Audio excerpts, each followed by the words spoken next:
మధుమేహం ఉన్నవారు ఆహారంలో చింత చిగురు వాడితే శరీరంలోని గ్లూకోజ్ స్థాయిని నియంత్రించడంలో సహాయపడుతుంది. దీనిలో ఉండే సహజ పదార్థాలు ఇన్సులిన్ పనితీరును మెరుగుపరిచి రక్తంలో చక్కెర స్థాయిలను స్థిరంగా ఉంచుతాయి. చింత చిగురు ఆకులు శరీరానికి శక్తినిచ్చే గుణాలు కలిగి ఉంటాయి. రక్తహీనత, శక్తి లోపం వల్ల వచ్చే కామర్లకు ఇవి చాలా ఉపశమనం కలిగిస్తాయి. ఆకుల కషాయం, రసం తాగడం వల్ల ఈ సమస్య నుండి ఉపశమనం పొందవచ్చు. చింతాకుల్లో విటమిన్ సి ఎక్కువగా ఉంటుంది. ఇది స్క్వర్వీ అనే వ్యాధిని నివారించడంలో ముఖ్య పాత్ర పోషిస్తుంది. ముఖ్యంగా శరీరంలో విటమిన్ సి లోపం వల్ల వచ్చే మలినాలు, ఇన్ఫెక్షన్లను నివారించడంలో సహాయపడుతుంది. చింత చిగురు రసాన్ని గాయాలపై లేదా దద్దుర్లు, చర్మ ఇన్ఫెక్షన్లపై రాస్తే ఇవి త్వరగా నయమవుతాయి. దీనిలో ఉండే యాంటీసెప్టిక్ గుణాలు చర్మంపై రక్షణ కవచంలా పనిచేస్తాయి. పాలిచ్చే తల్లులు చింత చిగురు రసం తీసుకుంటే పాల ఉత్పత్తి పెరుగుతుంది. అంతేకాదు పాల నాణ్యత మెరుగుపడుతుంది.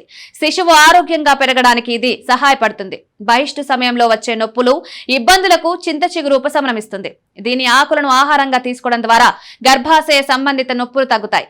చింత చిగురు కిడ్నీ ఆరోగ్యానికి ఎంతో మేలు చేస్తుంది. మూత్ర మార్గాలను శుభ్రంగా ఉంచి మూత్రపిండాల్లో రాళ్లు ఏర్పడకుండా సహాయపడుతుంది.